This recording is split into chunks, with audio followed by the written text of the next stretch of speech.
Bonjour et bienvenue dans ce carnet de guerre consacré aux sorties novembre-décembre pour Briscard. Nous avons 3 nouvelles figurines, un Nichtien et les 2 figurines spéciales Noël. On va tout de suite commencer par l'Ichtien. Et pour les Ichtiens, une figurine que personnellement j'attendais beaucoup, c'était Catodos, juste pour voir la tête de la bête.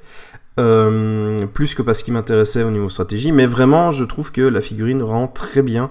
Alors vous avez un petit côté vicelard dans le regard, mais la pose entre guillemets pataude indique qu'il va vraiment filer des grosses patates de forain, tout en n'étant pas forcément hyper rapide ou hyper mobile.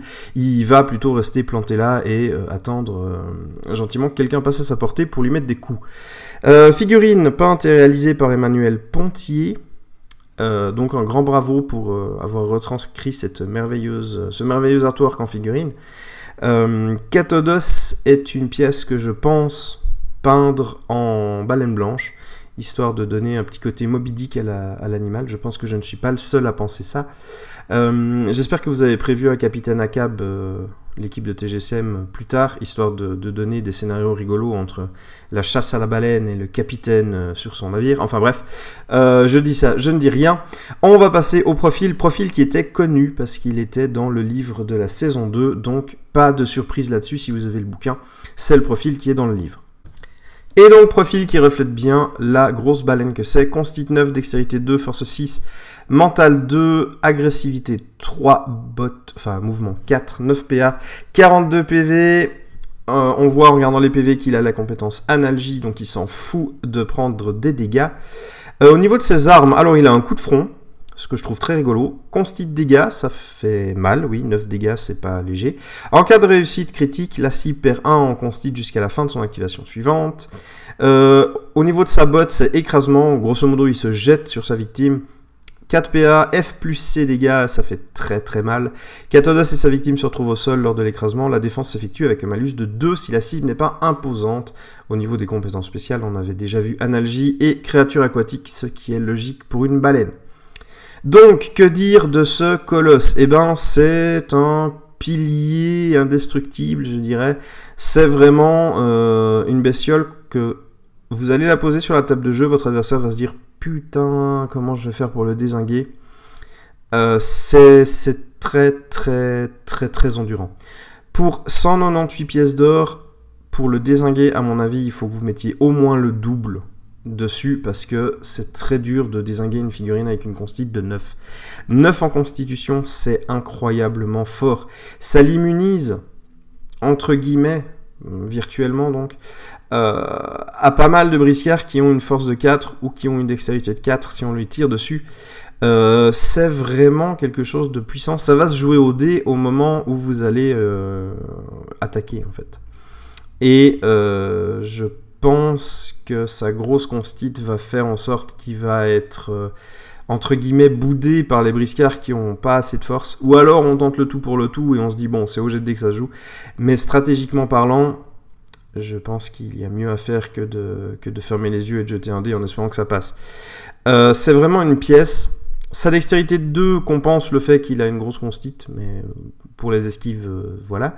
La force de 6, c'est un tout petit peu bas, je trouve, pour un colosse. C'est dans... Enfin, attention, hein, qu'on remette les choses en perspective, je parle des colosses.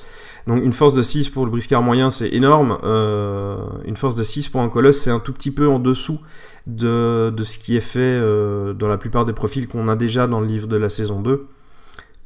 C'est loin d'être dégueulasse, attention, hein, mais c'est un tout petit peu plus bas, encore heureux parce que voilà. Le mental de 2 qui ne joue pas énormément puisque la grosse constite est là, au niveau des jets de morale, ça devrait se passer comme il faut. L'agressivité de 3 qui est une agressivité classique pour la plupart des colosses. 9 PA c'est également classique, 42 PV c'est beaucoup, mais c'est logique dans le rôle qu'il a d'éponge à dégâts. Pour les armes, le coup de front je trouve assez rigolo.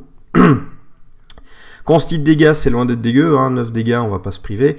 Le petit bonus, c'est que si la réussite critique passe, en plus de faire 6 dégâts de force, la cible perd 1 de constite jusqu'à la fin de son activation. Donc ça veut dire, si vous passez une réussite critique, la pauvre victime va se faire démolir par tous les autres briscards qui restent à jouer, puisqu'elle aura un malus en défense. Son attaque est très très sympa. Évidemment, la force de 6 fait qu'il commence à taper à 12, entre guillemets, uniquement. 15 si c'est sa première attaque en assaut avec l'agressivité supplémentaire. Mais je pense qu'au niveau des attaques, il y a plus intéressant à faire avec lui. C'est-à-dire que si vous avez un jet d'attaque qui met la constitution dans le jet de dés, justement, c'est plus rentable, entre guillemets. Comme jeter un briscard, faire un piétinement, le coup d'assommoir avec... Enfin, quand vous ceinturez un briscard et vous tapez avec sur un autre briscard, je pense que ça va être privilégié à, entre guillemets, une simple attaque. Sauf si, évidemment, vous vous retrouvez face à un colosse adverse, où là, vous ne pouvez pas faire ces techniques. L'écrasement est intéressante parce que, déjà, ça fait très très mal. Malgré le fait que ce soit une botte et que du coup vous démarriez à D plus F qui fait 8, qui est relativement bas, si vous faites un écrasement sur un briscard de taille normale, c'est-à-dire un socle de 40 mm, il a 2 de malus en défense, donc c'est pas dégueu. En plus, la victime se retrouve au sol, ça veut dire qu'au tour d'après, elle va devoir utiliser son mouvement gratuit pour se relever, ou utiliser des PA. Donc de votre côté, vous allez aussi utiliser des PA, pour vous relever parce que vous serez également au sol.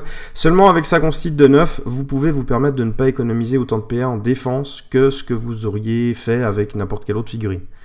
Je pense que c'est une figurine qui va assez peu avoir de réserve pour défendre, excepté si en face vous savez qu'il y a un colosse très agressif ou un personnage qui tape très fort tel que Gustave ou j'en sais rien, Okanek, Socrate blessé, etc.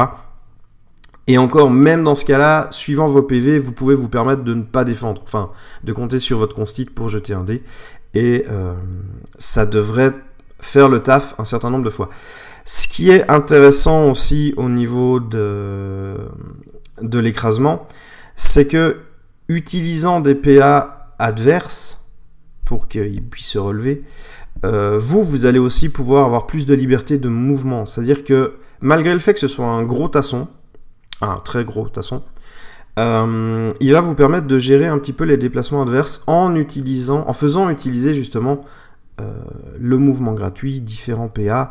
Vous pouvez en plus faire, vous pouvez ceinturer un briscard, puis après faire un écrasement. Enfin, il y a plein de petites choses où il ne se contente pas que d'être un bourrin. Alors, sa caractéristique principale, c'est d'être un bourrin, on va pas se mentir. Mais il y a moyen de faire des choses qui sont intéressantes. Et si vous avez un peu de chance sur le coup de front, vous allez pouvoir baisser la constite adverse. Et ça, c'est pas dégueulasse. Attention, cependant, ou plutôt, comment faire pour vaincre un machin pareil sans se prendre trop la tête. Alors, le poison est devenu une plaie pour tout briscard qui se respecte, mais également pour ce genre de briscard-là, puisque à partir du moment où il est empoisonné, déjà il n'a rien pour se soigner lui-même, mais aussi sa constitution, qui est son plus gros atout, va diminuer, son agressivité va diminuer aussi, donc il y a moyen de faire en sorte qu'il soit relativement accessible. Par contre, il faut arriver à l'empoisonner au début, et ça, c'est pas gagné. Donc, si vous jouez Catodos, c'est un gros tank, mais méfiez-vous de tout ce qui est effet de jeu. Donc, poison, saignement dans une moindre mesure, choc électrique, mais pour l'instant, c'est encore pas très joué, et le feu. Alors, le feu, c'est très minime, je dirais, sur lui. Il perdra un PV qui sera pas soignable, mais ça, je veux dire, on s'en fout. Il a 9 chances sur 10 de réussir son jet de morale. Donc le feu, c'est, à mon avis, l'effet qui le dérange le moins. C'est une figurine que j'aime beaucoup, j'apprécie d'avoir son profil. Si j'avais un tout petit bémol à dire, c'est pas vraiment sur la figurine, c'est le fait d'avoir sorti une figurine de ce type-là pour les Ichtiens qui ont déjà Carcaros, etc. De mon point de vue, et très égoïstement, j'aurais préféré avoir une figurine telle que un personnage nommé pour mener mes Ichtiens et qui aurait pu apporter une stratégie un peu différente. Grosso modo, pour l'instant, ce colosse est tout à fait permutable avec Carcaros. Vous verrez pas énormément la différence entre les deux, je pense. Bien qu'il y ait des différences, mais grosso modo, l'idée c'est de taper très fort et de maraver un maximum. Donc voilà pour Catodos, mon avis. J'ai peut-être loupé des trucs, alors évidemment si vous voyez diverses choses, n'hésitez pas à le mentionner dans les commentaires. Je lis les commentaires et j'essaye d'y répondre un maximum. On va passer aux figurines de Noël. Et on commence par Sasquatch, figurine sculptée par Emmanuel Pontier. La peinture est faite par Gwenaël Jouy-Boulard. Félicitations à vous deux pour cette figurine qui a vraiment un cachet hyper cool. Son grand sourire est absolument excellent. Son côté cartoon est vraiment très très sympathique. Donc c'est un colosse, hein, c'est un socle de 80 mm. Donc la figurine est vraiment sympa. J'aime vraiment beaucoup ça. En plus, vous le faites dans une autre couleur, ça donne une espèce de Chewbacca à la mode briscard. Moi, je suis très très fan. Sa bandoulière est excellente. Enfin bref, j'aime énormément la figurine. Cependant, voilà, je vais avoir pas mal de trucs à dire sur cette figure. Déjà, la pose de la figurine suggère qu'il y a eu des modifications. L'artwork montre donc la figurine dans la même position. Seulement la position des mains me laisse tout à fait perplexe et je vais développer ça un petit peu plus dans le décortiquage du profil. Vous me direz ce que vous pensez de cette théorie dans les commentaires. Et on va tout de suite passer du coup au décortiquage à proprement parler. Et donc décortiquage, qu'avons-nous? 203 points. Constitué de dextérité 4, force 6, mental 3, agressivité 3, mouvement 4, 9 PA, 40 PV. C'est grosso modo un profil de colosse relativement classique, si je puis dire. Une bonne constitution, une force un tout petit peu en dessous de ce que d'autres colosses possèdent. Une meilleure dextérité par contre. Mental 3, agressivité 3. C'est classique, 9 PA également, PV 40. Voilà, donc ça pour l'instant c'est assez classique. Et là on commence les trucs où je me pose plein de questions. Alors, commençons. Arme, il est marqué cross. Alors, de mémoire, je n'ai pas vu de cross sur la figurine. Hein. Peut-être que j'ai raté un truc, hein, je ne sais pas. La position me fait penser à une espèce de gros joueur de hockey. Et les positions des mains me laissent imaginer que à l'origine, il devait y avoir justement une de ces fameuses crosses.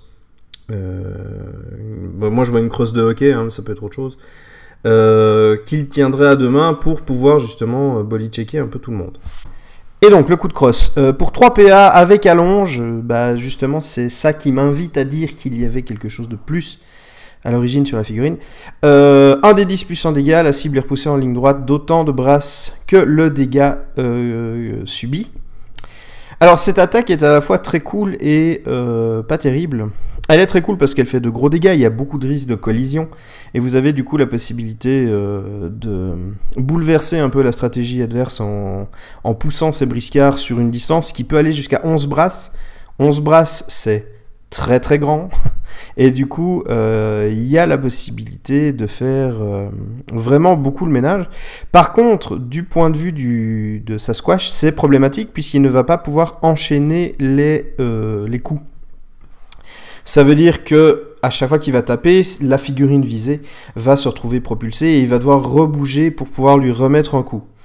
Ce qui va limiter quand même ses actions, puisque une attaque avec la crosse c'est 3 PA, ce qui n'est pas rien non plus, même s'il en a 9, ça fait quand même pas mal. Et du coup il va pas pouvoir enchaîner les coups. Sa botte, alors la botte c'est aussi une grosse interrogation.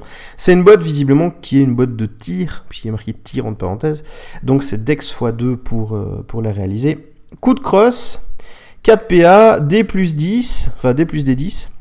La victime dans sa zone de contrôle est envoyée au loin dans la direction et la distance indiquée par le dé de dégâts. Alors, comment ça se passe en fait? C'est une botte de tir, donc elle n'est pas réalisable dans la zone de contrôle adverse. Ce qui veut dire que comme les colosses ont une zone de contrôle de 1 brasse et le briscard normal a une zone de contrôle d'une demi-brasse, il va falloir se positionner juste entre les distances pour que vous puissiez la réaliser.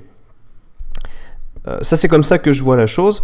Ensuite, la victime de la zone de la botte est envoyée au loin dans une direction et une distance indiquée par le dé de dégâts. Est-ce que ça veut dire qu'il est projeté en ligne droite jusqu'à l'endroit où il va atterrir. C'est-à-dire, est-ce qu'il est susceptible d'avoir des collisions ou des autres, ou est-ce que c'est une espèce de tir en cloche et que en fait la collision n'aura lieu que s'il y a un briscard ou un élément au point d'arriver. La formulation n'est pas la même que celle de l'arme du haut. Là, c'est très clair, la cible est repoussée en ligne droite, d'autant de brasses, etc. Donc, on ne se pose pas de questions. Tandis que là, elle est envoyée au loin dans une direction et à la distance indiquée par le dé de dégâts. Ça peut prêter un petit peu à confusion. Du point de vue du jeu, j'imagine que c'est la même chose avec les collisions, etc. Mais je peux me tromper. Et du coup, la résolution de cette botte me laisse un peu perplexe. De même que le fait que ça soit une botte de tir uniquement réalisable au corps à corps. C'est un peu étonnant. Bon, c'est une figurine de Noël, donc elle peut très bien avoir des règles complètement what the fuck, hein, c'est pas grave. Mais c'est un peu de gymnastique mentale a été nécessaire pour analyser comme il faut cette botte. Alors peut-être que je me trompe dans mon analyse, hein, n'hésitez pas à mentionner mes erreurs, ce sera tout bénef pour tout le monde, moi le premier. Et il a une capacité spéciale, c'est Ami des Pingus, il gagne 1 PA quand les Pingus débutent l'activation dans la zone de contrôle de Sasquatch. La première fois que j'ai lu ça, je me suis dit, mais c'est quoi les Pingus exactement ? Le Pingus, en fait, enfin, les Pingus, c'est tous les pingouins, ça a été clarifié dans la description de Sasquatch sur le site de TGCM. Tous les pingouins, que ce soit les pingouins de Noël ou les pingouins mercenaires que l'on connaît, et potentiellement de futurs pingouins qui sortiraient après, bénéficient donc d'un PA supplémentaire quand ils débutent leur activation dans la zone de contrôle. Ce qui veut dire que le trio Empereur, Humboldt et Papou, s'ils sont tous sur la table de jeu, gagnent déjà 1 PA. S'ils sont dans la zone de contrôle de Sasquatch, gagnent encore 1 PA. C'est-à-dire qu'ils ont 8 PA, ce qui devient tout à fait bien pour des figurines qui valent 50 points les 3. Donc ça peut être pas mal de le jouer en combo avec justement les 10 pingouins. Après, les pingouins non plus ne cassent pas des briques. Mais en attendant, ça fait déjà un petit surnombre. Et ça peut être très intéressant. C'est une règle que je trouve très très cool. J'aime assez imaginer... Bon, ça ne se passe pas. Mais j'aime assez imaginer le Sasquatch faire des glissades aux pingouins beaucoup plus grandes que leur D5. Mais enfin bref, l'imagination est fertile. Alors, qu'est-ce que je pense de cette figurine ? Alors, j'aime beaucoup l'idée. Ça va être un gros et joyeux bordel sur la table. Parce que dès qu'il va taper, il va envoyer voler les briscards dans tous les sens. La clarification au niveau de cette botte principalement est pas tout à fait claire de mon point de vue, mais ça c'est un détail, et peut-être que pour certains c'est très clair alors que c'est moi qui pinaille et qui fait du chichi, donc je le redis. Je pense que ça va être un colosse intéressant. Malheureusement il souffre en fait de quelque chose que tous les colosses souffrent, entre guillemets.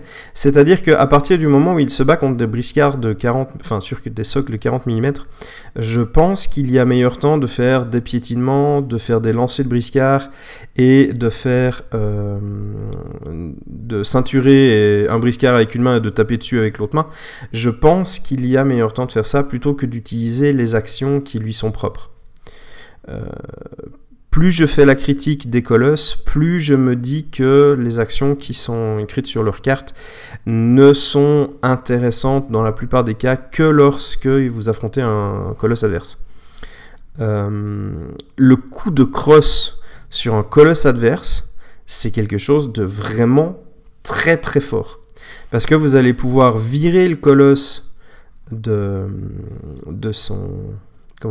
de l'endroit où il est. Les colosses, c'est des figurines qui sont très difficiles à déstabiliser, beaucoup de PV, une grosse constite, souvent une bonne force qui fait très peur.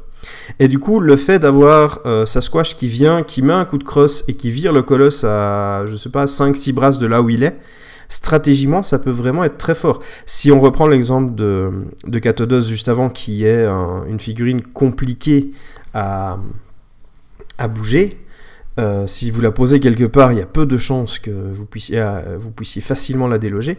Bah là, le coup de crosse, ça résout passablement le problème. Alors oui, forcément, il commence pas très haut avec son coup de crosse, puisqu'il commence à 8 maximum, mais bien placé, ça peut vraiment faire du dégât, et ça peut surtout vous permettre de vous libérer un objectif. Le passage, si vous jouez sur une table ou une figurine très très stable, vous bloque le passage, etc. Moi j'aime bien cette figurine, je la trouve très intéressante, ça va être un colosse que je vais avoir, je pense, beaucoup de plaisir à jouer. Et du coup, je pense que je vais la jouer. Alors, c'est une figurine de Noël.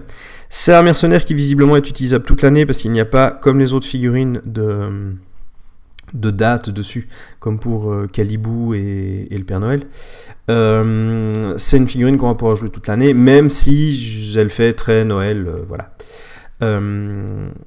Moi, j'aime beaucoup, je l'ai déjà dit plein de fois. Son attaque de base va également permettre de pousser les figurines qui le gênent.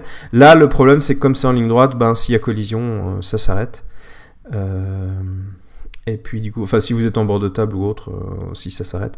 Donc, à voir comment on utilise ça, mais c'est vrai que face à des briscards de 40 mm de socle, je pense que je vais plutôt préférer des choses comme le lancer de briscard ou le piétinement aux attaques classiques. Je crois que j'ai tout dit pour sa squash, donc n'hésitez pas, hein, toujours si vous trouvez que j'ai raté quelque chose ou qu'il y a une faute dans mes interprétations, dites-le. Là, j'ai pas mal de questions sur cette figurine, donc je vais attendre que quelqu'un y réponde si besoin. Et on va passer à la dernière figurine, une figurine que j'attendais énormément, c'est-à-dire la première monture du jeu à proprement parler, et c'est un Gouinch avec Razormax. Figurine sculptée par Emmanuel Pontier, peinture Gwenaël Jouy-Boulard. Félicitations à vous deux pour cette figurine qui est quand même super sympa. En plus d'être la première monture et donc de nous permettre, car c'est un mercenaire, de jouer avec ces nouvelles figurines qui, je le dis dans la critique du livre 2, m'ont l'air d'apporter plus de stratégie que, entre guillemets, un simple colosse qui va être là pour bourriner. Cette figurine a une très très bonne gueule. Alors le Gouinch, évidemment, c'est un Kinter Grinch avec un pistolet comme arme. La figurine est très très cool avec le côté facochère Razorback qui a l'air quand même plutôt vénère. Dans le blister, vous avez également le Gouinch à pied qui vous permet de jouer la figurine soit juste le Gouinch, soit s'il descend de son Razorback. Personnel, c'est une figurine que je m'attendais à trouver une espèce de Grinch à un moment ou à un autre, dans Briscard, connaissant un petit peu la mentalité du jeu.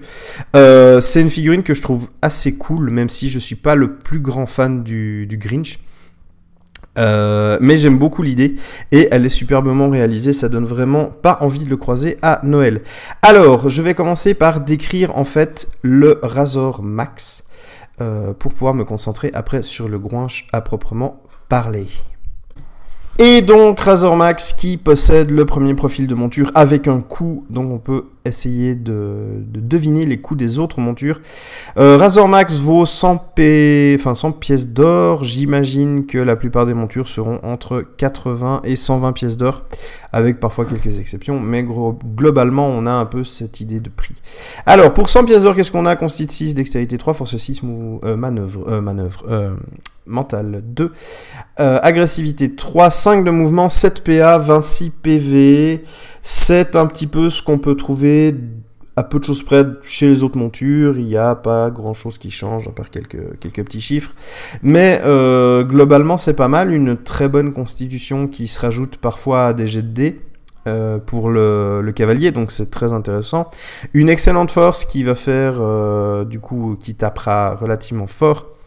7 PA, c'est pas beaucoup, mais par contre c'est tout à fait logique dans l'idée des montures, qui sont là pour donner un coup de patte ou un coup de corne de temps en temps, mais principalement pour trimballer le cavalier sur son dos.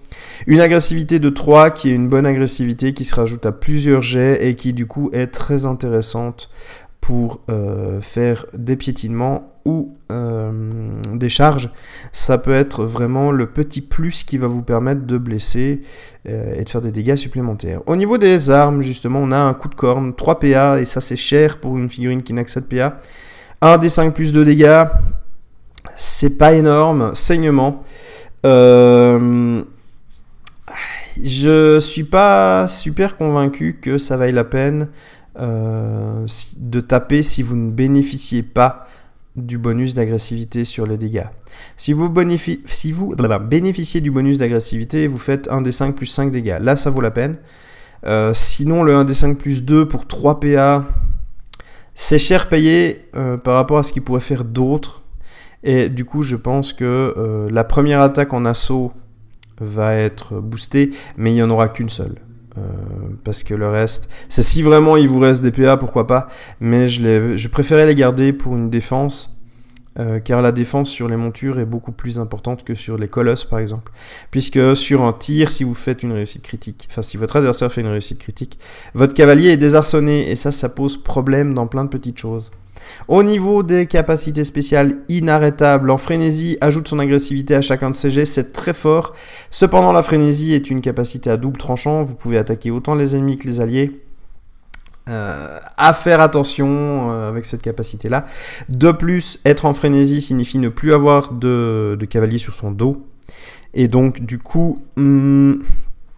est-ce qu'il est mort ou est-ce qu'il est descendu volontairement? Ça, c'est encore un choix stratégique à faire, mais ça peut aussi se retourner contre vous, donc faites attention quand vous utilisez ça, puisque lui, quand il est en frénésie, il est encore plus méchant que les autres.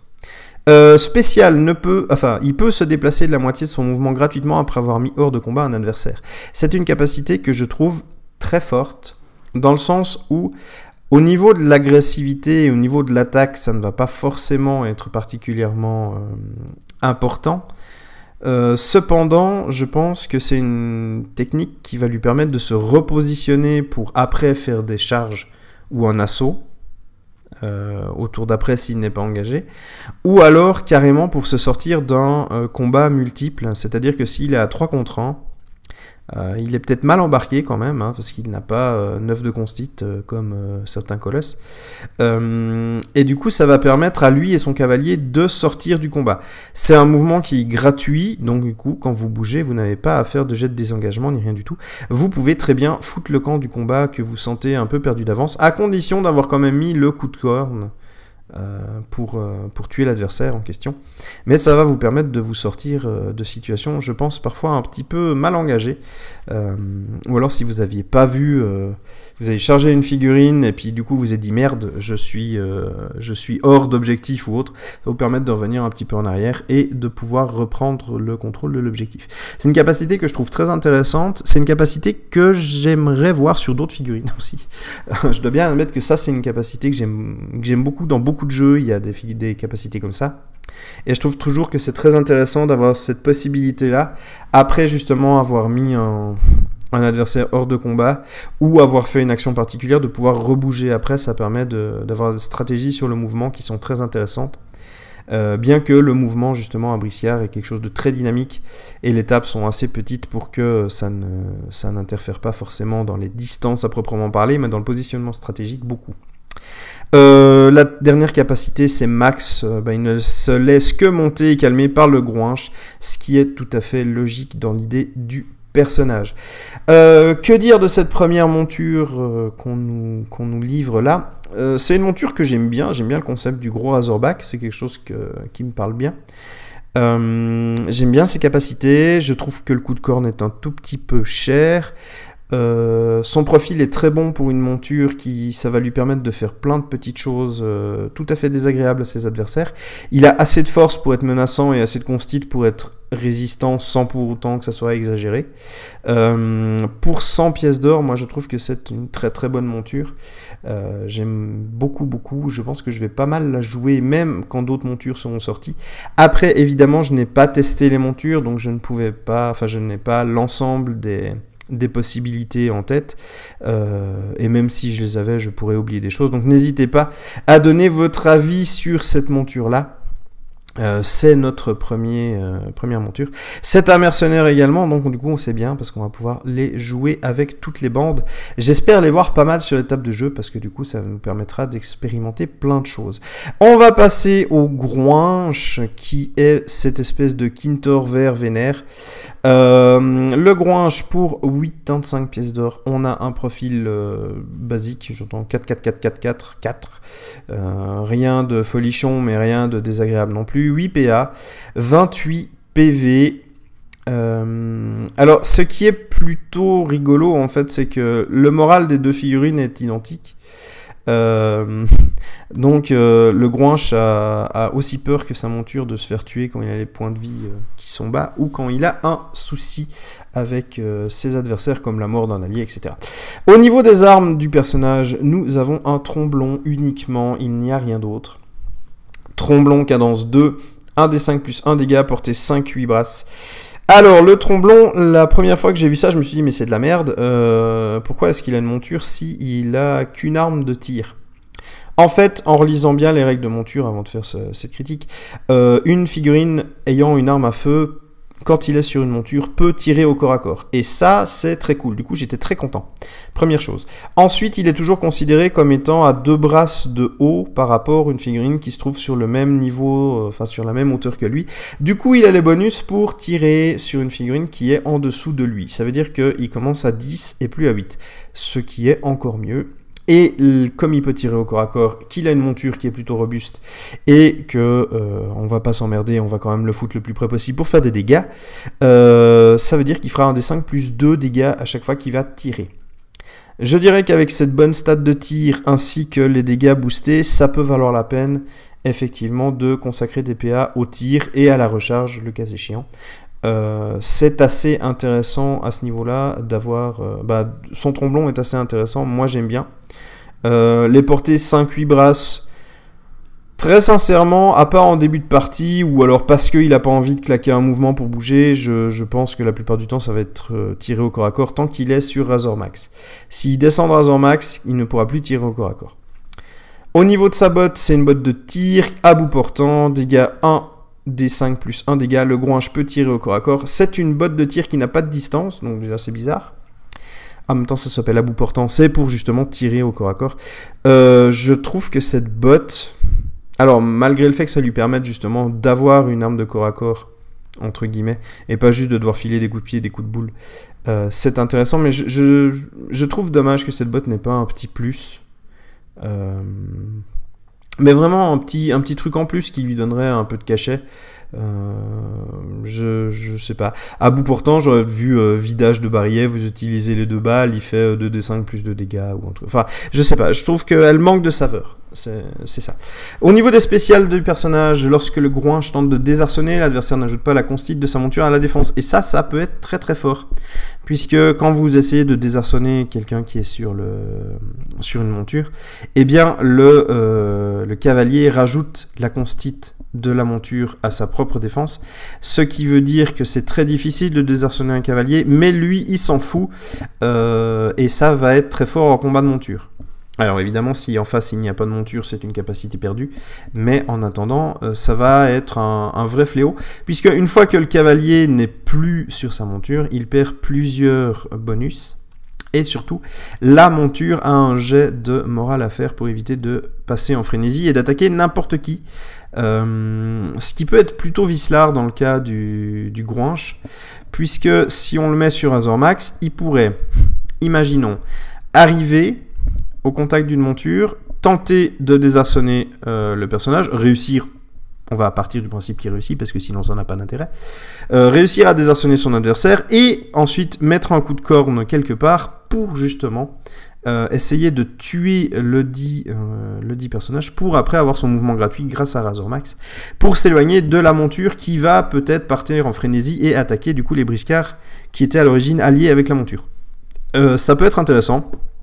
Alors évidemment c'est un scénario où il y a beaucoup de si, mais c'est quelque chose à mon avis qu'on va finir par voir de temps en temps. Et je pense que ça peut donner vraiment le tour à une partie si la monture décide de taper sur ses anciens alliés. Ça peut être vraiment problématique. La dernière capacité du Groinche, chapardeur, et c'est la capacité la plus forte de ce personnage, c'est pour ça qu'il vaut 85 points. Au début de son activation, le Groinche peut utiliser un équipement d'un adversaire dans sa zone de contrôle comme s'il lui appartenait. Si c'est un consommable, il est perdu pour la victime. Et ça, c'est très très très fort. Alors, il y a plusieurs questions qui se posent quand même par rapport au chapardage. Donc, au début de l'activation du groinche, il peut... Alors, si j'analyse comme je comprends la capacité, il peut choisir un équipement parmi tous les équipements qu'il a dans la zone de contrôle, et il peut l'utiliser pendant son tour. Est-ce que j'ai juste ou pas ?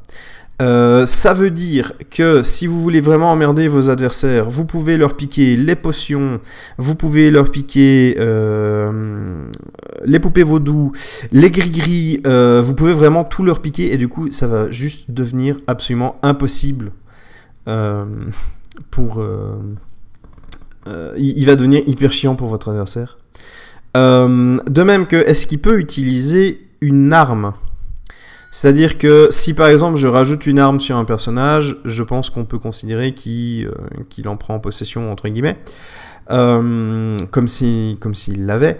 Mais par contre, est-ce qu'il peut utiliser une arme inscrite sur une carte de référence, comme par exemple, je ne sais pas, il est contre comment il s'appelle, Pablo le Kintor, je crois que c'est le bourreau, avec sa grosse hache. Est-ce qu'il peut utiliser la hache ? De même que s'il est contre Madog, est-ce qu'il a la possibilité d'utiliser Squarir ?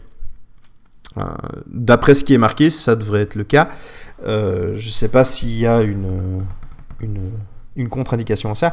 Mais du coup, il va vraiment devenir hyper balèze. Parce que vous pouvez vraiment sélectionner ce dont vous avez besoin. S'il n'a pas d'arme, enfin comme il n'a pas d'arme de corps à corps, si vous décidez de piquer une arme de votre adversaire, pourquoi pas, ça va vous permettre de taper au corps à corps tranquillement. Donc même à pied, ça va être bien. Après, est-ce qu'il bénéficie de toutes les capacités spéciales de toutes les armes ? Pour certains, je pense que je suis juste un chiant qui pinaille, mais ça peut avoir son importance. Squarir étant l'arme de Madog, une arme qui lui est spéciale, comment et pourquoi est-ce que le groinche saurait la manier aussi bien que Madog ? Enfin, il y a plein de petites questions, c'est un peu roleplay, c'est pas forcément hyper pertinent, mais voilà. Voilà comment je vois cette capacité. Après, il y a une autre interprétation que je fais aussi, c'est qu'au début de l'activation, il peut utiliser un objet d'un adversaire. C'est-à-dire utiliser, c'est d'utiliser directement. Donc un viatique, ça pourrait marcher. Un cataplasme, s'il a quelqu'un à porter, ça pourrait marcher. Mais par contre, une poupée vaudou, ça ne marcherait pas puisque l'adversaire n'a pas de jet au moment de l'activation du groinche. C'est une interprétation qui est peut-être un peu plus tirée par les cheveux, mais c'est une interprétation qui est possible. J'ai tendance à avoir l'esprit hyper fertile quand il s'agit d'essayer de détourner les règles ou de les contourner. Enfin bref, les deux ensemble, du coup, ça fait une figurine à 185 points. Je pense que c'est une figurine qui est très intéressante à jouer. Elle n'est pas si chère que ça. Pour le potentiel de nos deux Lascar. Au final, quand vous avez les deux ensemble, vous avez quand même un total de 15 PA à dépenser, qui est vraiment loin d'être dégueulasse. Et vous avez un total de 54 PV, ce qui est loin d'être dégueulasse aussi. Alors évidemment, si vous en tuez un, l'autre se retrouve tout seul, mais vous avez la possibilité, au niveau des montures, d'avoir des actions particulières, le piétinement, la ruade, etc. Je pense personnellement que c'est quelque chose... Les montures sont quelque chose de très très fort, qu'elles ont un gros potentiel. Je viens de penser à quelque chose également, c'est-à-dire que Razormax, une fois comme il peut se déplacer de la moitié de son mouvement, il faut savoir que les montures voient à 180 degrés, donc ça va être un petit peu la gymnastique mentale dans la tête des gens quand ils vont commencer à jouer les montures. Mais du coup, avec son mouvement gratuit, il peut se réorienter pour pouvoir être face à l'adversaire et du coup faire les défenses qu'il lui faut. Parce que si on attaque une figurine montée de face, vous pouvez choisir que c'est soit Si on attaque la monture, vous pouvez choisir que c'est soit la monture qui défend, soit le cavalier. Par contre, si vous attaquez une monture de dos, il n'y a que le cavalier qui peut défendre. Et donc du coup, ça peut être intéressant de se repositionner comme il faut pour avoir le choix, surtout pour avoir les PA qui restent pour une défense. Je pense que ça va ouvrir beaucoup de portes à des stratégies nouvelles. Je ne peux que imaginer les choses... je ne peux que imaginer 2-3 trucs, vu que je n'ai jamais testé ça. Je suis très enthousiaste à tester la monture, donc je pense que dès que je l'ai, je vais faire 2-3 petites choses. Je vais déjà partir sur des spéculations là, mais je n'ai pas encore fini de réfléchir à tout. Donc voilà, pour le Groinch et Razor Max, je pense qu'on a globalement un peu tout. Les choses importantes, n'oubliez pas que quand vous êtes sur une monture, le Groinch peut tirer au corps à corps, ce qui va booster ses dégâts, qu'il est considéré comme étant plus élevé que sa cible s'il est sur le même palier, ce qui va augmenter sa capacité de tir. N'oubliez pas également qu'au début de l'activation, il peut piquer quelque chose à son adversaire et que du coup, s'il est sur Razor Max, sa zone de contrôle, c'est une brasse et plus une demi.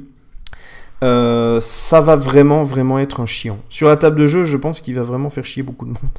Et je pense que, paradoxalement, connaissant ce pouvoir-là, soit votre adversaire va utiliser tous ses objets tour 1 pour éviter que vous le chouriez, en fait, comme les poupées vaudou et les gris-gris, soit il va essayer de dézinguer cette monture-là.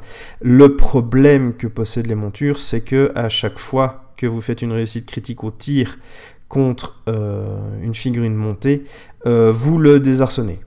En plus des dégâts, etc. C'est dans le livre de la saison 2. Du coup, il va falloir parfois jouer avec ça. Les figurines de monture sont des figurines, à mon avis, enfin les figurines de cavalerie sont des figurines qui sont à mon avis excellentes, mais qui possèdent quand même des points faibles. Je développerai plus cet aspect-là dans la vidéo spéciale monture, je pense. Du coup, je me réjouis de les tester pour me faire une idée vraiment claire de ce que les montures peuvent réaliser. Et voilà en fait ce que je pense pour le Groinch et Razor Max. Évidemment, si je n'ai pas vu des choses, n'hésitez pas à le mentionner dans les commentaires, sur Facebook, sur Twitter. Bref, vous commencez à connaître un petit peu les moyens de communication qu'il y a. J'essaye de tout lire et de répondre à tout et de partager un maximum de choses avec vous parce que c'est important. Je ne peux pas tout faire tout seul. Vous avez aussi vos avis et surtout vous avez vos expériences de jeu que je n'ai pas forcément. Et ça, c'est très important. Ce sera tout pour la vidéo des nouveautés. Globalement, je suis très content de ces nouveautés. Elles sont vraiment cool. 2 nouvelles figurines dont on ne s'attendait pas et un colosse qui, malgré le fait qu'on connaissait déjà ses statistiques, on a au moins le prix, donc on peut le jouer. Des figurines de toute beauté. Bravo à toute l'équipe de TGCM pour avoir réalisé ça. La prochaine vidéo, normalement, si tout va bien, sera une vidéo sur la magie dans Briscard. Vidéo qui est très compliquée à tourner parce que autant j'ai plein de trucs à dire, autant j'ai rien du tout. Donc vous verrez ça normalement tout bientôt. J'espère, comme ça ce sera fait. D'ici à la prochaine vidéo, eh bien, je souhaite que les dés soient avec vous. Si Briscard ne vous intéresse pas plus que ça, mais que vous avez regardé cette vidéo pour une raison obscure jusqu'à la fin, mais que vous ne voulez pas regarder d'autres choses, je vous souhaite d'ores et déjà de très bonnes fêtes de fin d'année. Profitez bien de ces moments en famille si ça vous chante. Si vous n'aimez pas ça, eh bien gardez la tête sous l'oreiller. Au final, il fait nuit assez tôt pour aller dormir beaucoup. Je vous fais tout plein de bisous. Que les dés soient avec vous.